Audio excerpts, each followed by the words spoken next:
Hello everyone, Katie from the Museum of Ontario Archaeology, back again with my pottery that I painted yesterday. And today we are going to break it and we're going to put it back together again. So pottery, when it's found in the ground as an archaeological artifact, it's usually in small pieces, and those are called sherds. Sometimes those are found together. Two pieces from the same pot will be found together. And if they're side by side matching ones, like two puzzle pieces, then we can glue them back together again. It's not necessarily something that we do all the time, but if you have a lot of pieces from a specific pot, then you can reassemble those pieces to start to have a sense of the whole picture of that pot. And so that's what we're going to do today. And I'm going to tilt us down so that we can see my hands as I work, and we'll see how that goes.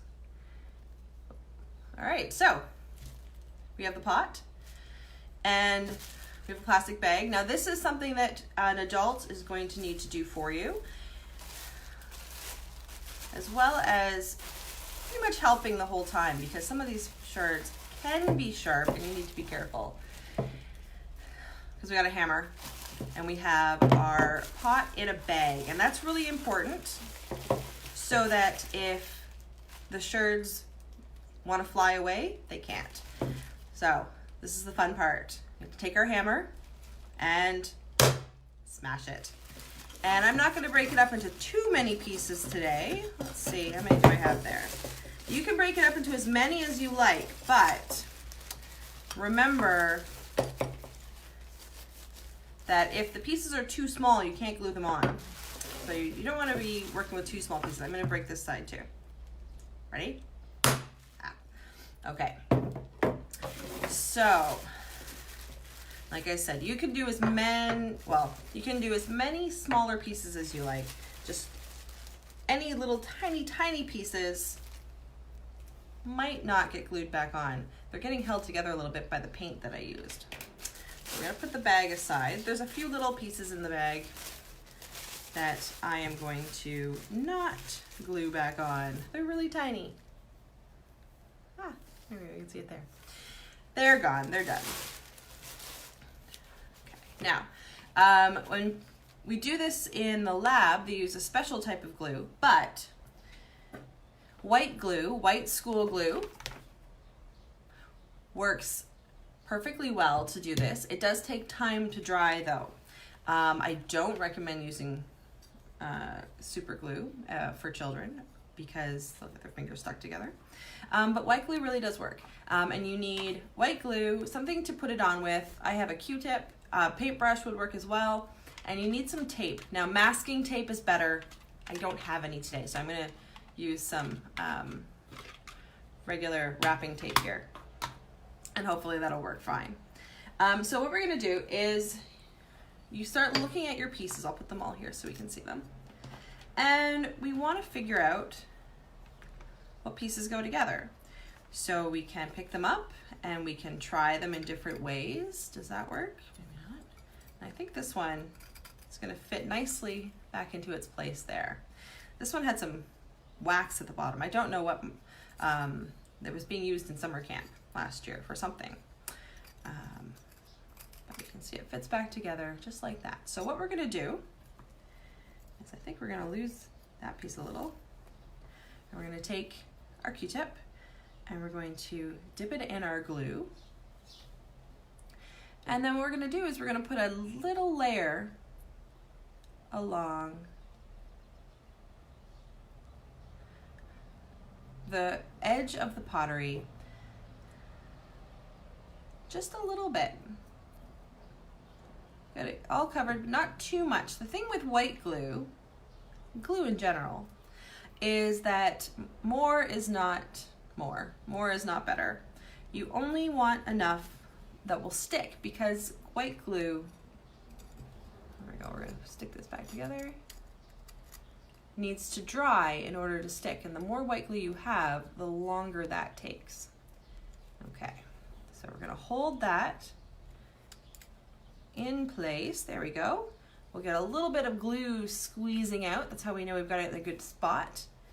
And then I'm gonna take another Q-tip, a different one that doesn't have the glue on it, and I'm just going to rub that off so there's no little bubbles of glue. Oh, here. No little bubbles of glue. So we've got a little hole right there. That's gonna stay there because I don't know where that one went, but that's okay. We're gonna do the same thing inside. We might see a little bit of this glue, but that's okay. One of the things that's important about the glue, I think will it stay? Yes, good. One of the things that's important about the glue that archaeologists use is that it's removable. So we can, when we put these pottery pieces together, it's not permanent because we don't want to damage the artifacts. So we can safely take them apart again is an important step. All right, so we have our two pieces, 1 and 2, and a piece of tape. As I said,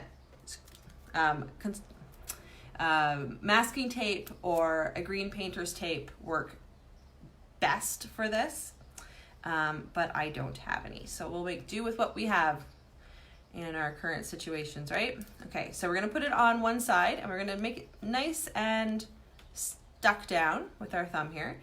And we wanna pull it across because what we want here is we want tension. And that tension is gonna hold that together while it dries. And when it's done, I'm gonna put one on the inside too. And when it's done, and the glue is dry, you can take all this tape off and your pottery will be back together again. You'll still see the lines, but that's okay because we wanna know the story. And part of the story, it's gonna be a little harder on the inside. Part of the story of our pottery is us rebuilding it. We've become part of its history. Squish that down. There we go. All right. So there's two pieces of our pot back together again.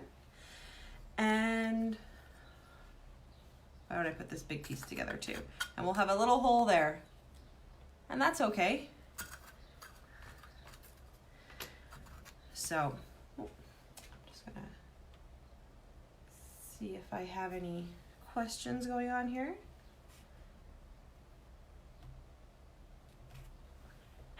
There we go. I don't see any questions, so that's okay. But if you have any questions, or you want to try this at home, I'm still waiting to see some of your things. We would love to see them here at the museum, or here at my house at the museum. We're going to put our glue on the edges again. We'll just put this big giant chunk together.